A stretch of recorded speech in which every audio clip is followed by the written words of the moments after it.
우리는 창세기 말씀 심은 대로 거두신 하나님, 창세기 말씀 심은 대로 거두신 하나님이라는 제목을 가지고 하나님 말씀 증거하도록 하겠습니다.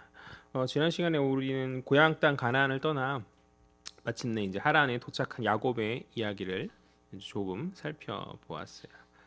그곳에서 그는 하란의 목자들과 라헬 그리고 이제 라반을 이렇게 순서적으로 만나면서 베델에서의 그 하나님의 임재를 경험한 이후에 이제 그가 이제 신앙의 사람으로서 주변의 사람 어떻게 만나고 대처하는지에 관한 이야기들을 살펴보았었죠. 비록 그가 하나님이 함께 하심을 깨달음 가운데 그들 앞에서 어떠한 당당함으로 이렇게 자신감 있는 모습으로 나왔으나 그가 사람을 대하는 방식은 조금은 미성숙한 아직은이라는 표현이 더 맞을 것 같아요. 아직은 좀 미성숙한 모습이었고 조금은 덜 지혜로운 모습이었다. 먼저 이제 하란의 우물 앞에서 야곱은 그곳의 목자들의 관습을 존중하지 않은 채 자기 주장의 모습을 보였었고, 또 이어 찾아온 라헬 앞에서 이제 라반의 양떼를 물고 온 라헬 앞에서 무거운 우물의 돌을 그냥 치업으로 자기 힘으로 치워버리면 말미암아, 원래 이제 여러 사람이 치워야 될 그 돌을 자기가 이제 자기 과시의 모습 가운데 그렇게 나왔었던 것이고, 그리고 마지막 이제 혈육이라 칭하는 이제 라반 앞에서 그가 이제 마음이 다 풀어짐 가운데 자신의 어떤 빈틈을 다 드러내어주는 이러한 야곱의 모습들, 이런 면면들은 그가 이제 비록 앞서서 이제 하나님의 임재를 베델에서 하나님의 임재를 경험하고 인격적으로 하나님을 잘 안다, 체험하였다 말할 수 있으나 아직은 완전한 자, 어떠한 성숙한 자의 모습으로 보이기에는 무리가 있는 모습이 우리에게 보여주고 있는 것이죠. 그의 모습 가운데 어떤 자신이 이제 자신이 그 가나안에서부터 하란 땅까지의 그 여정을 인도하시는 하나님에 대한 어떤 감사의 모습이나, 또 과거 무명의 늙은 종이 자신의 어떤 사명을 지키기 위해서 리브가를 이삭의 신부로서 이제 구하는 과정 가운데 보여주었었던 그가 하나님께 기도하며 의지하며 나아갔던 그런 나옴과 동시에 어떤 신중함과 영민함으로 나왔던 그런 모습들이, 어떤 지혜로운 모습들이 야곱에겐 잘 보이지 않았었고, 야곱은 어떤 성급함 가운데 자신의 힘을 과시하고 자신의 힘을 의지하는 것이죠. 자신의 힘을 의지하면서 자기 과시의 모습으로 나올 뿐만 아니라 그러한 자신의 능력을 신뢰하며 의지하는 것과 더불어서 또 보면 그는 여전히 사람을 의지하고 있죠. 한편 측면에 생각해 볼 때 사람을 의지하고 있죠. 지난 시간에 이제 미처 다 살피지 못했었는데 목자들 앞에서 어떤 허세와 라헬 앞에서, 그리고 어떤 허세와 자기 주장과 과시로 나왔던 그가 라반 앞에서는 굉장히 약하여지고 그의 내면이 좀 뭔가 그를 너무나 지나치게 의지하고 있는 것은 아닌가라는 생각이 들거든요. 즉 사람을 의지함이죠. 우리 오늘 본문 말고 앞절 보면 10절 말씀을 한번 살펴볼까요? 오늘 9장 10절 말씀 화면에도 있고요. 다 같이 읽겠습니다. 시작. 야곱이 그의 외삼촌 라반의 딸 라헬과 그의 외삼촌의 양을 보고 나아가 우물을 아기 위해서 돌을 옮기고 외삼촌 라반의 양떼에게 물을 먹이고. 10절을 보면 그가 라헬을 이제 처음 만날 때 외삼촌이라는 말이 이 한절 10절에 세 번이나 반복되어 나오고 있어요. 한글 성경에서는 외삼촌이라 이렇게 한마디로 이 친족에 관련된 언어가 우리나라는 많이 발달돼 있잖아요. 그래서 이제 외삼촌이라 이렇게 정리되어 있지만 원어와 또 영어 성경만 보더라도 이제 그의 어머니 형제다라고 이렇게 표현되어지고 있거든요. 그러니까 긴 문장이잖아요. 그의 어머니 형제다. 이제 같은 맥락을 가지고 있는 한 구절에서 굳이 그의 어머니 형제라는 말을 세 번이나, 처음 한 번만 말했어도 됐는데 세 번이나 이제 반복하는 것은 조금 지나친 것이 아닌가라는 그런 생각이 들거든요. 근데 아마도 의도가 있는 것 같아요. 아마도 이제 낯선 땅에서 자신의 친족을 의지하고자 하는 야곱의 그런 약한 심리를 성경의 저자가 반영하고 있는 것은 아닌가. 앞서 하란의 목자들 앞에서는 그가 어떤 자신의 힘을 의지하면서 자기 과시와 허세로 나와왔으나, 동시에 야곱은 그의 내면의 어떤 약함 가운데 라반에게 자신의 혈육임을 이제 강조하면서 그 혈육의 정을 내세워서 내 친족 라반이 자기에게 어떤 도움이 되었으면 좋겠다라는 어떤 사람을 의지하는 그런 모습을 나오고 있다는 것이죠. 이는 어떠한 문제 앞에서 일반적인 사람들이 보이는 보편적 모습이라 할 수 있을 거예요. 문제를 해결하고자 먼저는 자기 자신의 힘을 의지하여 여러 가지 방법들로 그 해결을 시도함과 더불어서 또 그 다음 스텝으로 주변에 가까운 자들을 또 의지하여서 뭐 그것이 내 친구이던 뭐 부모를 통해서든 아니면 뭐 친척이든 그렇게 도움을 받으려는 그런 모습은 우리가 흔히 볼 수 있는 보편적 일반적 사람들의 문제 해결 방식이죠. 그러나 비록 그것이 세상 사는 자연스러운 방식, 세상 사는 어떤 지혜를 할지라도 믿음의 성숙한 신자는 잊지 말아야 할 것이 있다 생각해요. 그것이 무엇이죠? 바로 우리 아버지 대신 하나님을 의지하는 것이죠. 하나님을 의지하고 그분을 신뢰하는 삶의 자세 아니냐는 것이죠. 우리 시리가 대답을 했어요. 신뢰한다는 거 우리 시리가 네 하고 우리는 나의 모든 도움이 진정 어디서 오는지 잊지 말아야 하는 줄 믿습니다. 아이폰도 오늘 신실하게 믿음의 신자에게는 세상이 알 수 없는 초월적인 하나님의 특별한 역사하심이 있는 것이죠. 그것이 세상과 믿는 자의 차이 아닌가요? 하란에 도착한 야곱은 베델의 앞선 베델의 경험을 통하여서 주의 함께하심을 머리로는 알았으나 그가 사람을 대하고 어떤 문제를 해결하는 방식은 여전히 그 이전 예수 만나기 이전에 그런 옛사람의 방식이었다는 것이죠. 여전히 그는 자신의 능력을 의지하였고 또 헛된 사람의 도움을 구하며 나아가는 연약한 자였다. 그렇다면 우리는 어떠한가? 우리 역시 믿음의 신자로서 주의 자녀라 오늘도 고백하며 나아오고 있는데 오늘 예배의 자리까지 나왔잖아요. 그렇게 나아오고 있는데 우리는 우리 인식 가운데 온전히 하나님과 함께 하심을 깨닫고 온전히 그분을 신뢰하고 있는가? 기독교의 성숙이라 함은 어떤 교양 있는 말투를 사용하고 무언가 세련된 예배의 행위를 하는 것에 있지 않다고 생각해. 멋진 옷을 입고 잘 차려입고 그러한 모습이 기독교의 성숙이라 생각하지 않아요. 내가 온전히 부족한 자임을 깨닫고 내 삶의 모든 것을 주께 맡기면서 주를 의지하는 것이 바로 교회가 말하는 성경이 말하는 성숙인 것이죠. 내 모든 순간에 하나님을 인식하고 내가 사람을 대할 때나 어떤 일을 할 때에 나의 힘을 의지하면서 성급하게 나아가는 것이 아니라 주의 도움을 구하고 신중하고 지혜롭게 나아가는 늙은 무명의 종처럼 나아가는 그 모습이 바로 신자가 보여야 될 아름다운 모습, 성숙한 모습이라 저는 그렇게 생각합니다. 여기까지 지난 시간 살폈던 내용과 약간의 추가된 내용을 살펴보았고 이제 오늘 하나님의 집에 있던 야곱이 그러니까 하나님의 집 베델에서 하란 땅 라반의 집으로 들어간 야곱의 이야기를 드디어 들어가게 된 하란 땅에 도착해서 라반의 집으로 들어가게 된 야곱의 이야기를 살피고자 합니다. 우리 14절 말씀 보죠. 오늘은 15절부터 읽었는데 14절, 15절 배경이 되는 화면에도 있고요. 다 같이 읽겠습니다. 시작. 라반이 이르되 너는 참으로 내 혈육이로다 하였더라. 야곱이 한 달을 그와 함께 거주하더니 라반이 야곱에게 이르되 내가 비록 내 생질이나 어찌 그저 내 일을 하겠느냐 내 품삯을 어떻게 할지 내게 말하라. 아멘. 요 마지막 구절 읽기 위해서 14절 하반절 구절 읽기 위해서 하반절을 보듯이 14절 하반절을 보듯이 라반의 집에 이제 한 달이 되었어요. 라반의 집에 거주한 손님으로 거주한 지 이제 한 달이 되는 그 시점에서 라반은 야곱을 불러서 앞으로 너를 어떻게 대해야 되는지 그와 의논하고 있는 거죠. 그러니까 분명 지금 이 순간까지 야곱은 라반의 집에 손님인 그런 상황이죠. 라반은 야곱을 섬기고 대접해야 될 의무가 있고 더군다나 이제 당대의 손님을 섬긴다라는 것은 팔레스타인 땅 안에 그 문화권 안에서 그들에게 있어서 어떠한 마땅한 명예에 관련된 그런 맥락의 일이었기 때문에 그 한 달의 시간 동안 야곱은 라반의 그 집 안에서 이제 손님 대접을 받으면서 여러 섬김들을 잘 받았을 거예요. 그러나 이제 라반은 더 이상 그를 손님 대접하기를 원치 않았던 거죠. 그의 완곡한 말.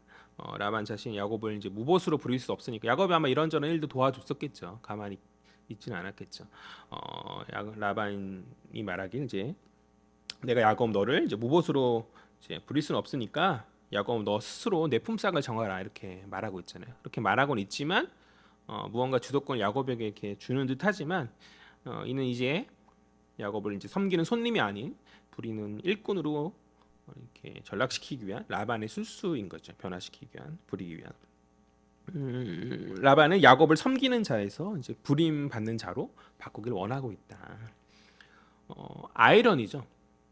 굉장한 아이러니가 아닐 수 없죠. 야곱이 이삭으로부터 아버지 이삭으로부터 받은 복은 그가 세상의 주인이 되는 복이잖아요. 만민이 그를 통하여 복을 받고 그가 만민의 섬김을 받는 복이 야곱이 받은 복 아닌가요?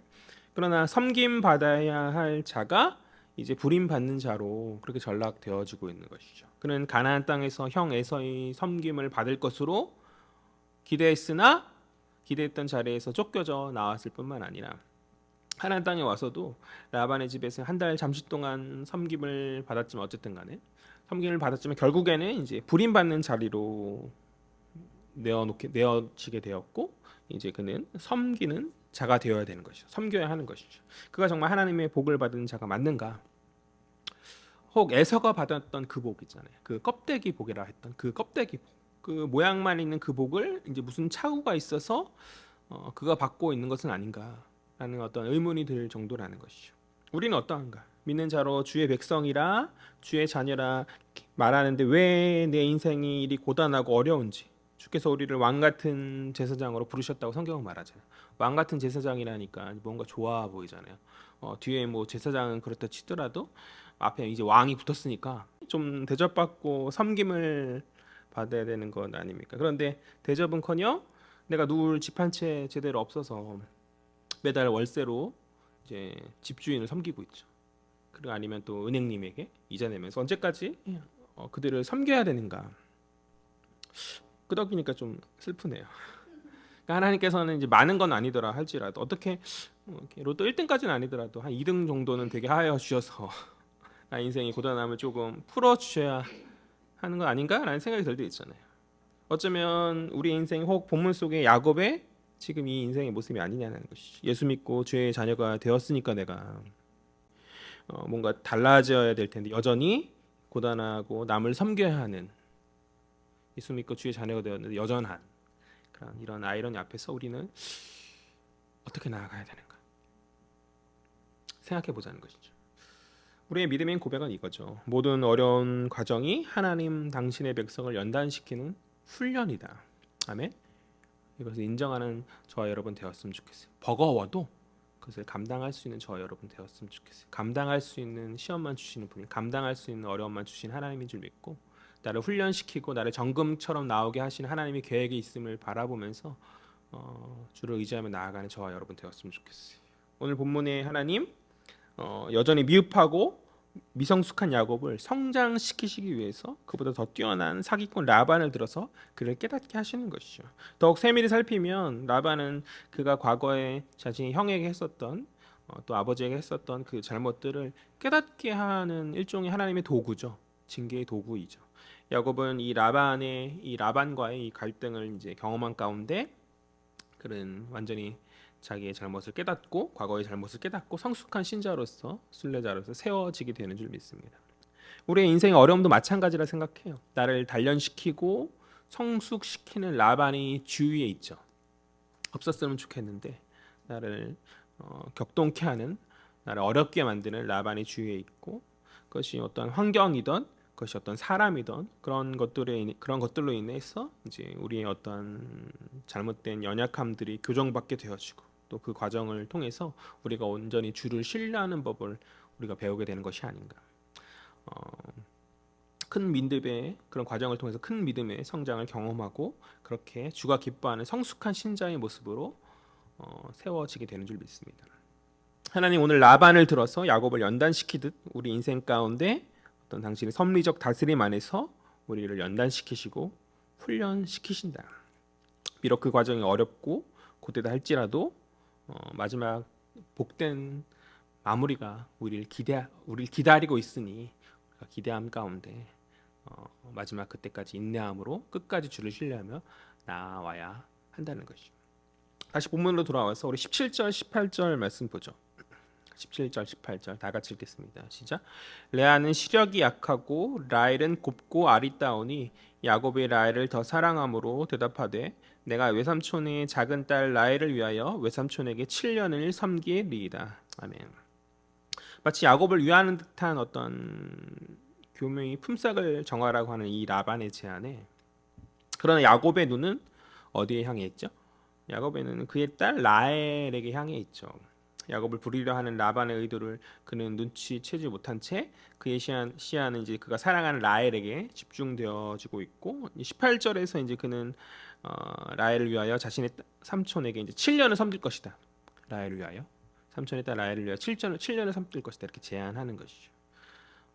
성경은 18절의 야곱의 요구 이전에 17절에서 먼저 이제 라반에게 두 딸이 있음을 소개시켜주고 있어요. 소개하여주고 있어요. 각각의 이름은 레아와 라헬이죠. 레아는 암소라는 뜻을 가져요. 레아는 암소라는 뜻을 가지고 라헬은 이제 암양이다라는 소와 양이네요. 그렇게 뜻을 가지는데 목축을 하는 집안이기 때문에 그 목축을 하는 집안의 가업에 나름 적당한 그런 이름일 거예요. 두 딸은 이제 각각의 특징을 갖고 있음을 성경 우리에게 제시하여 주고 있는데 먼저 첫째 딸 레아는 뭐라 말하고 있죠? 17절에 시력이 약하였다. 시력이 약하였다. 뭔가 좀 안 좋죠. 시력이 약하였다. 약하다는 단어가 히브리어로 라크거든요. 라크. 그런데 이제 다른 해석, 부정적인 해석 말고 긍정적으로 하는 해석이 있어요. 어떤 라크라는 해석을 긍정적으로 보는 해석을 보면 약한이 아니라 온화함으로 이걸 해석해서 레아는 온화하고 어떤 좀 우아한 눈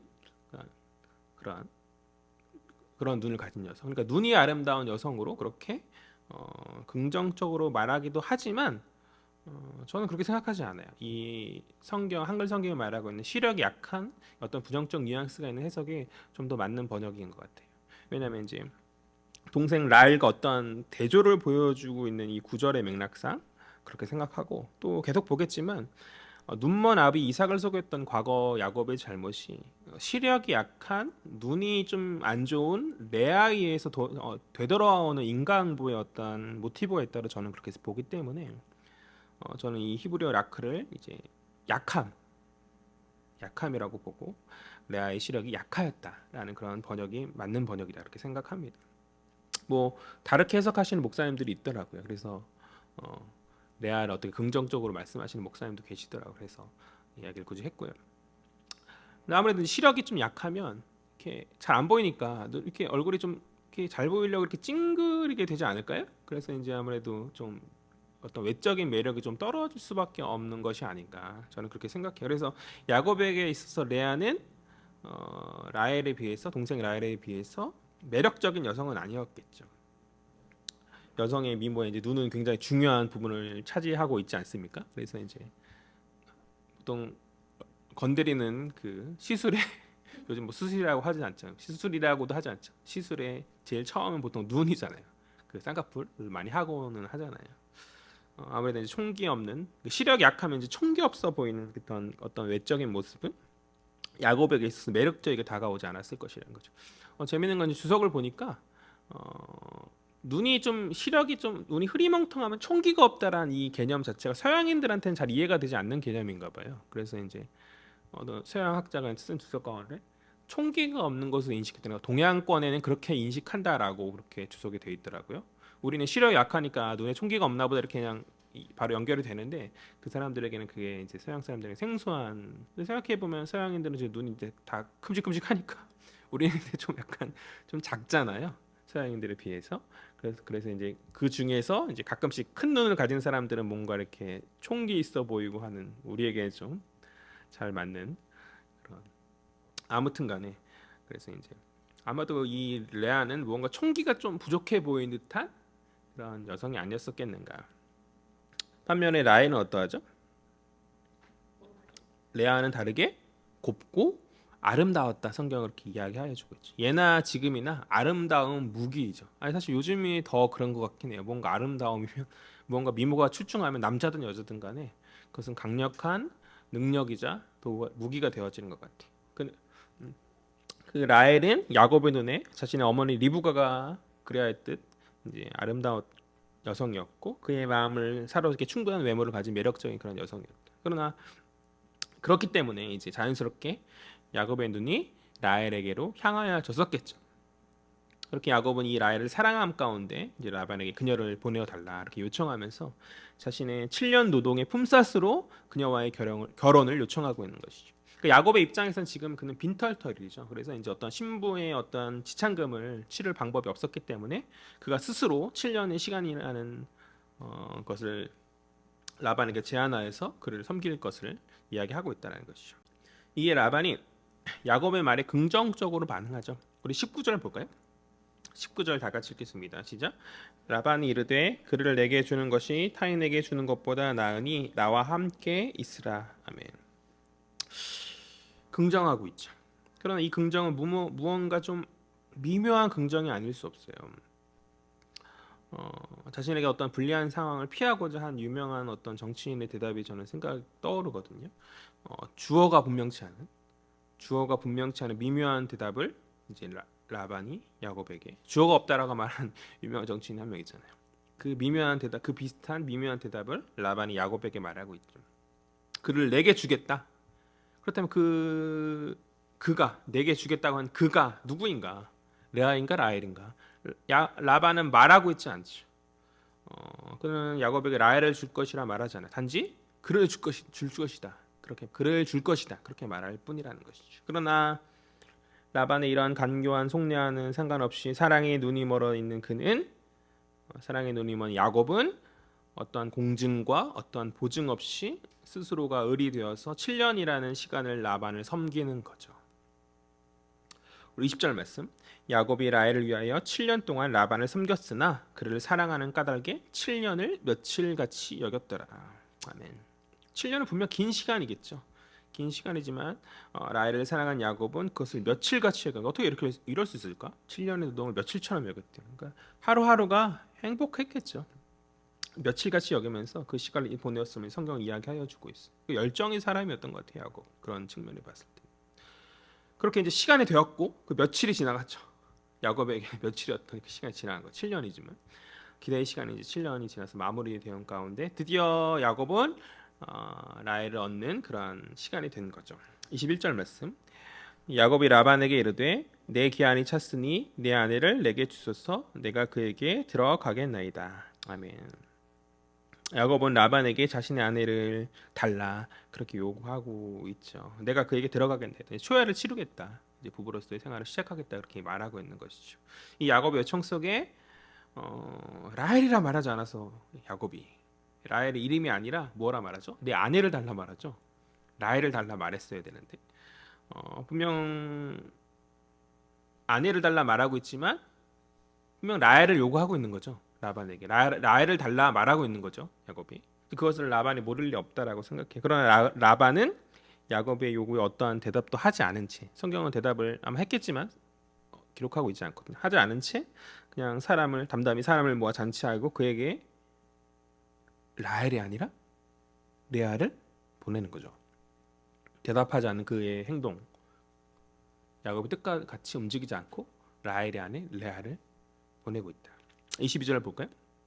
다 같이 읽겠습니다. 22절 23절 시작. 라반이 그곳 사람을 다 모아 잔치하고 저녁에 그의 딸 레아를 야곱에게로 데려가매 야곱이 그에게 돌아가니라. 아멘. 라반은 끝까지 라헬을 줄 것이다 말하지 않죠. 그는 여지껏 한 번도 라헬을 준다 말하지 않고 있어요. 단지 야곱이 그렇게 생각만 했을 뿐인 거죠. 야곱이 요구하는 딸은 분명 라헬임을 라반 역시 잘 알았지만 그는 어떤 자신의 이익을 위해서 그의 기대대로 라헬을 보내지 않고 다른 딸 레아를 보내므로 아름다운 첫날 밤의 그 꿈을 신혼의 꿈을 완전히 그 기대를 무너뜨리고 있죠. 결혼식 날 왜 야곱이 그런 의문이 들잖아요. 왜 신부가 라헬이 아님을 깨닫지 못했을까? 왜 신부가 레아임을 그가 발견하지 못했을까? 세 가지 요소가 있었다고 봐요. 하나는 잔치 가운데 먹은 술이 그의 판단을 흐리게 했었을 것이고 두 번째로는 23절에 보듯이 저녁에 밤에 라반이 레아를 데려갔기 때문에 어두움의 영향을 받았겠죠. 안 보이니까 어두우니까 그랬을 것이고 우리 오늘날처럼 뭐 어떠한 밝은 전등이 있거나 그런 것이 아니었을 터니까 그랬을 것이고 또 마지막으로는 당대의 신부가 이제 베일로 얼굴을 가리고 있었기 때문에 이제 결혼식에 신부가 이제 자신이 라헬이 아님을 그러니까 결혼식 신부가 라헬이 아닌 레아임을 야곱이 알 수 없는 상황이었다는 것이죠. 그러나 이제 그래도 어떻게 모를 수 있을까 생각이 들잖아요. 야곱이 이제 초야를 치름 가운데 첫날 밤을 보내는 가운데 라헬의 이름을 부르지 않았을까라는 생각이 들거든요. 과연 야곱이 라헬이라 부르지 않았겠는가. 나름의 둘만 애칭이 있었을 수도 있고 7년이라는 시간 동안에 어쨌든 나름 연애함 가운데 거의 약혼녀로 보냈잖아요. 그렇기 때문에 그런 게 있었을 것 같은데 분명 그는 어떤 라헬의 이름이나 혹은 어떤 그녀 자신과 그녀만의 어떤 애칭 같은 거를 부리면서 이렇게 했었을 것 같거든요. 그러나 그렇게 불렀을 때 들려오는 음성은 자신을 라헬이라 주장하는 레아이기에 야곱은 알 길이 없었을 거죠. 저는 그렇게 생각해요. 과거 눈먼 아버지 이삭 앞에서 너가 에서냐? 묻는 그 아버지 질문에 에서라고 대답하였던 그가 이제 인생에서 가장 중요한 신부를 맞이하는 그날에 동일한 속임을 당한 것이 아닌가. 저는 그렇게 봅니다. 과거 어머니 리브가의 말에 동조하여 눈먼 아버지 이삭을 형 에서라 속였던 야곱. 오늘 리브가의 오라버니, 오늘 아버지 그 레아에게서는 아버지 되는 아버지 라반의 말에 동조하여 마찬가지로 눈먼 야곱을 동생 레아라 속이는 이 레아의 모습. 이것은 너무나 오버랩 되는 모습이 아닐 수 없죠. 그렇죠? 술에 취함에 눈이 멀어서 밤의 어두움에 눈이 멀어서 그리고 라헬을 사랑함 가운데 눈이 멀어 잘 보이지 않던 야곱에게 어두운 밤 베일을 쓰고 마치 라헬처럼 야곱에게로 온 레아 야곱의 라헬을 레아를 라헬이라 부를 때에도 그것을 부정하지 않고 자신을 라헬이라 주장하는 그 레아의 속임은 분명 과거 그가 아버지에게 자신을 에서라 주장하였던 그 속임이요 이 일로 말미암아 그는 아버지와 형의 그 과거의 그 고통을 이 레아를 통해서 경험하는 거죠. 레아를 통해서 돌아오는 거죠. 과거 했던 그 잘못이 오늘 돌아오게 되는 거죠.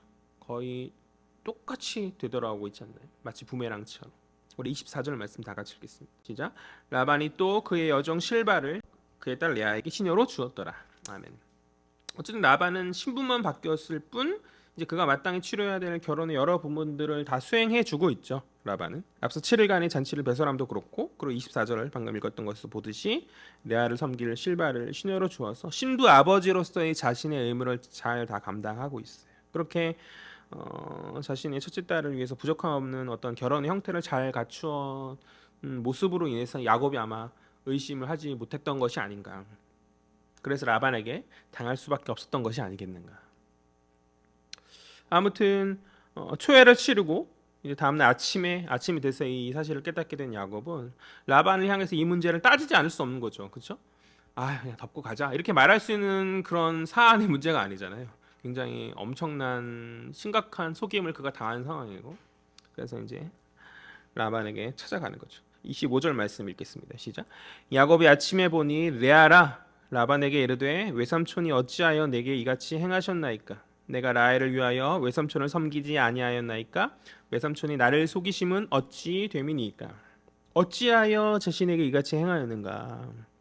어찌하여서 이렇게 말하는 야곱의 분노는 과거 에서의 모습을 떠올리게 하는 장면인 거죠. 속이다라는 이 25절에 나온 속이다라는 단어가 바로 에서의 불평스러운 입에 나왔던 그가 속이는 자가 아닌가라고 말했던 그 입에 나온 단어 동일한 단어거든요. 그러나 그 형 에서가 야곱이 받은 그 복을 돌이킬 수 없었듯이 야곱에게 있어서 레아와의 이 첫날밤 신혼 이 결혼을 물릴 수 없는 돌이킬 수 없는 거죠. 그러니까 초야를 치렀던 신랑은 신부에게 이제 반드시 남편으로서의 의무를 감당해야 됐고 지어야만 했고 야곱은 지금 라반에게 따지고는 있지만 사실 이것을 돌이킬 방법이 없는 심각한 문제라는 것이죠. 그러니까 오늘날처럼 이혼이 쉬운 이 시대 안에서는 뭐 방법이 있을 수 있겠죠. 그냥 그렇게 세상 돌아가는 방식대로 그냥 이혼하고 해결하 뭐 그럴 일 자체가 없었겠지만 이런 일 자체가 흔한 일이 아니 없었겠지만 어쨌든 간에 야곱에게 있어서 그 되돌릴 수 없는 이 시대적 문화적 백력 안에 있는 야곱에게 있어서 신혼 첫날은 끔찍한 악몽과도 같은 그런 시간이 되었으리라. 아무튼 야곱은 이러한 억울한 불평에 반응을 하고 있는데 그때 라반은 무엇라 반응하죠? 야곱의 이러한 불만이 나올 것을 이미 뻔히 예상하고 이 일을 계획하였던 것이었기 때문에 그는 전혀 동요하지 않은 채 뻔뻔한 말로 핑계하면서 야곱을 달래고 있어요. 우리 그것이 26절 말씀 27절까지 다 같이 읽겠습니다. 시작.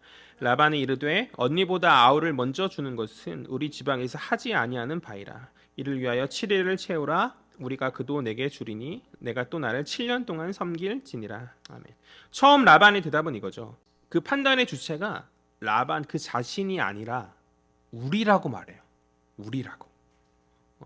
우리라고 말하면서 책임을 은근히 회피하고 있죠. 우리라고 말하면서 우리에게는 관습이 있다라는 거예요. 우리에겐 관습이 있다. 어떠한 관습이죠? 언니보다 아우를 먼저 주지 않는다.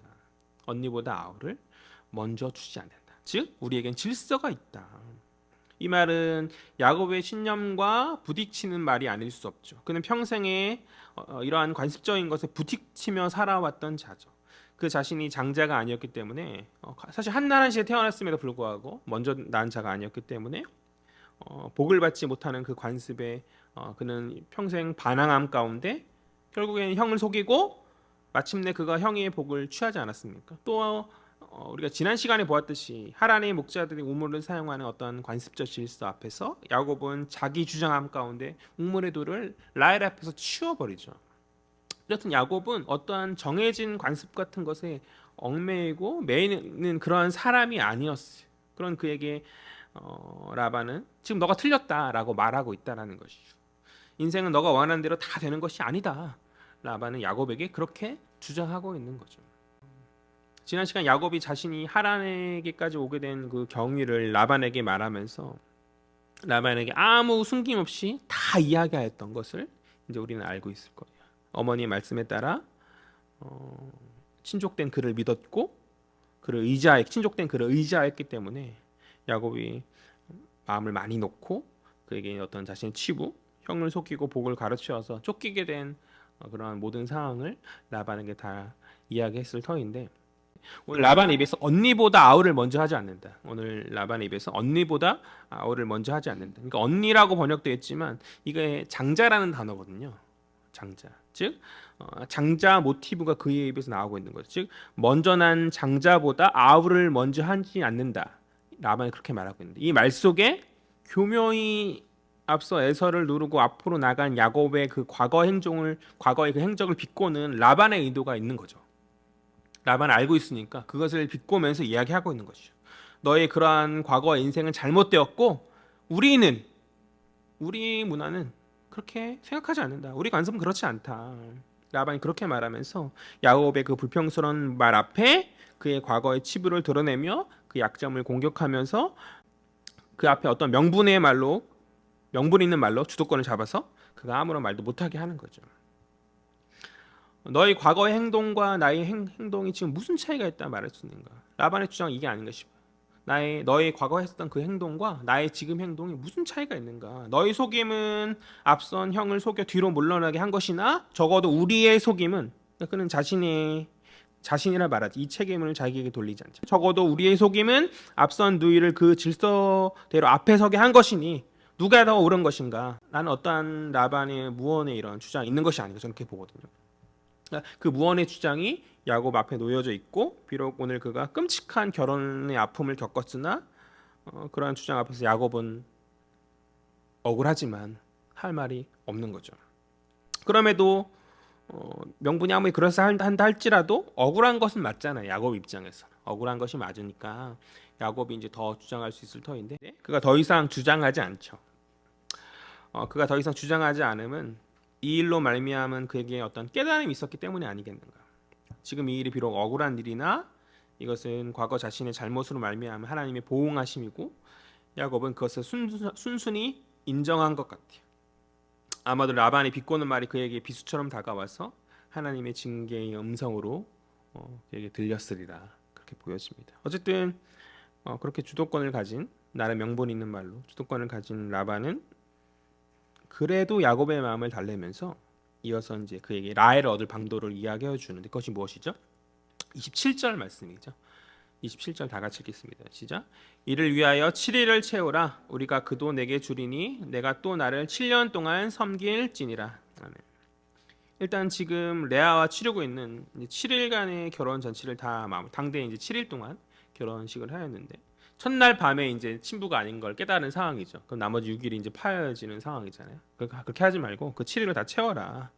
그러니까 한마디로 이 결혼을 인정하라는 거죠. 레아와 결혼한 것을 너가 인정하고 그 대신 너가 라헬을 위해서 7년을 더 봉사할 것을 약속하면 라헬 또한 야곱에게 줄 것이다. 라반은 제안하죠.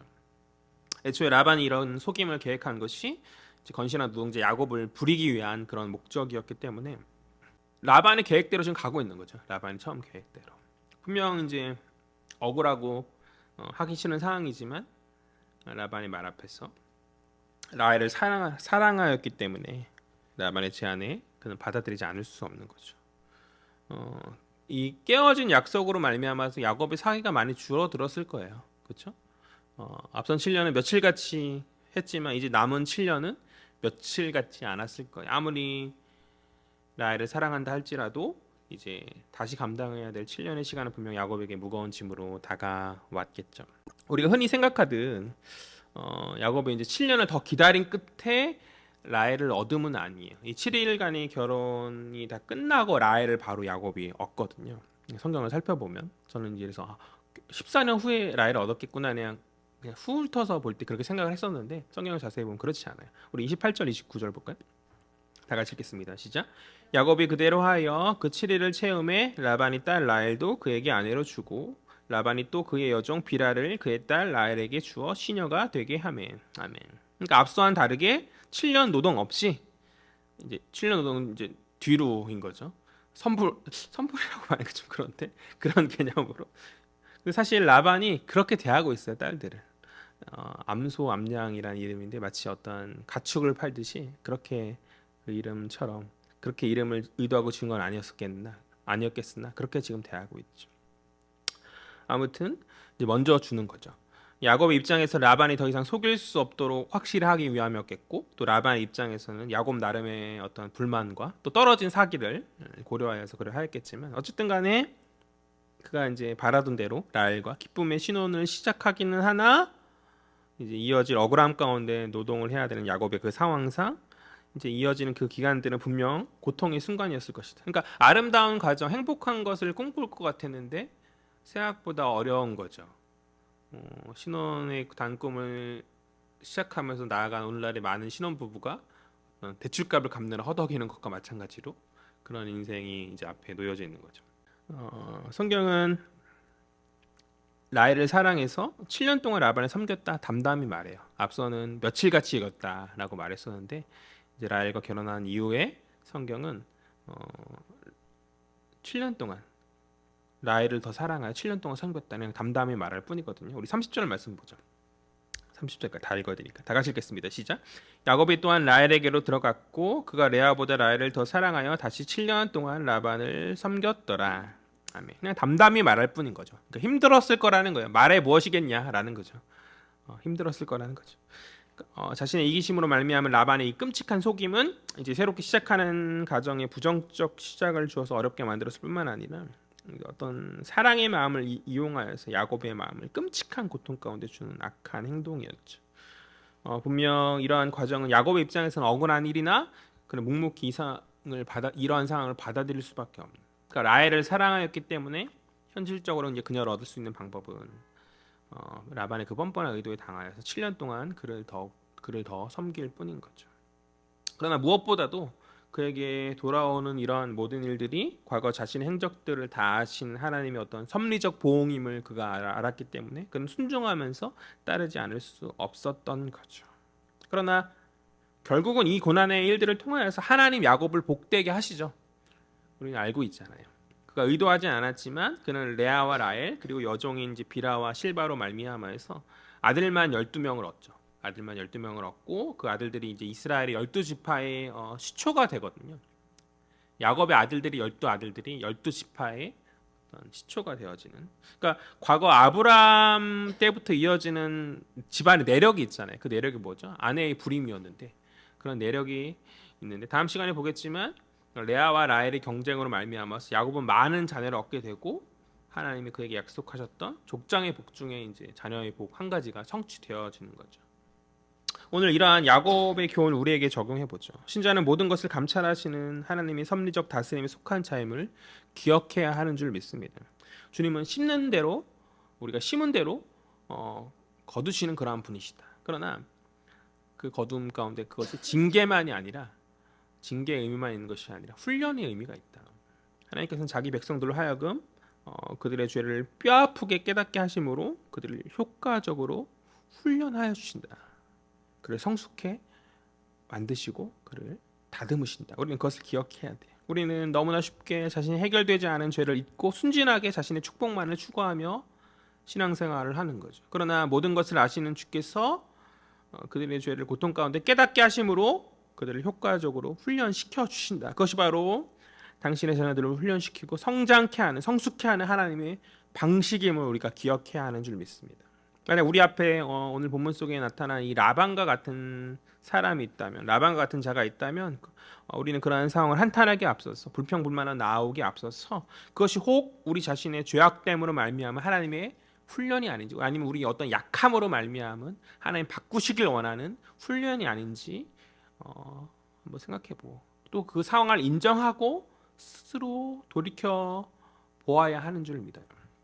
그리고 그 훈련의 과정이 끝나고 우리가 하나님 앞에서 정금처럼 나오게 될 때 하나님 당신이 예비하신 상급으로 우리를 채워 주실 줄 그렇게 믿습니다. 오늘 말씀을 정리하죠. 첫 번째, 우리는 온전히 주만 의지하는 성숙한 신자인가? 낯선 공간, 어떤 문제적 상황, 어떤 해결이 필요한 상황들 가운데서 신자의 성숙은 자기 능력을 의지함도 아니요 사람의 힘을 의지함도 아닌 모든 상황 가운데 우리의 도움 되시는 주를, 그 아버지를 의지하며 주께 답을 구하는 그 신실함, 그 신실함이 어떤 신자의 성숙함이라 저는 그렇게 생각합니다. 두 번째, 우리는 인생의 어려움 앞에서 그것이 우리를 연단시키는 훈련임을 인정하고 순응하는가? 예수 믿어서 복 많이 받을 그러한 자들이 세상에 뒤처져 보이는 거죠.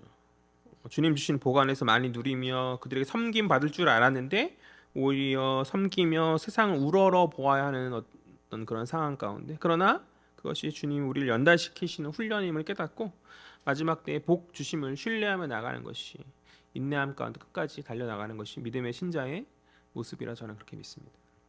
마지막 세 번째, 하나님 심은 대로 거두시는 분이다. 그러나 징계만이 아닌 훈련이다. 하나님께서는 자기 백성들로 하여금 고통 가운데 죄를 깨닫게 하심으로 그를 신자를 훈련시키시죠. 아마추어 사기꾼 야곱에게 프로 사기꾼 라반을 붙이셔서 그를 호되에게 깨닫게 하시고 훈련시키셨던 것과 같이 우리 인생도 그러함을 우리가 인정하였으면 좋겠어요. 한편으로는 이제 하나님의 그 갚으시는 보응은 죄 많은 신자에게는 슬픔일 수 있지만, 그렇죠? 그러나 신실한 가운데 억울한 일을 많이 당한 사람에게는 위로의 성품 아닌가요? 위로의 방식 아닌가요? 모든 만물의 주권자이시며 재판장 되신 그가 당신의 백성의 아픔을 아시고 보응하시는 분이신 줄 믿습니다. 그가 당신의 백성의 억울함을 풀어주시고 공의를 세워주신다. 이것이 우리에게 은혜죠. 신실한 하나님의 백성이라 자처하는 우리에게 은혜가 아닌가. 그러한 판단자 되시는 하나님을 깨달음 가운데 우리가 우리 스스로 당하는 모든 어려움의 상황 가운데 우리 스스로를 되돌아보고 또 스스로 제가 기뻐하시는 모습으로 바르게 나아가는 자들이 되어야 하는 줄 믿습니다. 간절히 바라기는 우리 헤아림의 모든 성도들이 신앙의 모든 여정 가운데 주를 의지하는 삶으로 나아가고 주의 연단하심과 훈련하심을 잘 감당하여서 마지막 그날 그때까지 주가 기뻐하시는 모습으로 정금처럼 훈련되어 나올 수 있는 복된 자녀들 되어지기를 주의 이름으로 간절히 소망합니다. 기도하겠습니다. 좋으신 하나님, 은혜와 사랑에 참으로 감사합니다. 나의 모든 상황들 주님께서 사용하여 주셔서 나를 훈련시키시는 하나님의 계획과 하나님 뜻이 있는 줄 믿습니다. 우리가 담담에 순종하고 자족함으로 나올 수 있는 저희들 될 수 있도록 주여 붙들어 주시고, 모든 상황 가운데 도움의 손길인 주를 의지함 가운데 신실하게 서는 저희들 될 수 있도록 주여 붙들어 주시옵소서. 감사드리며 이 모든 말씀 살아계신 예수 그리스도의 이름으로 기도합니다. 아멘.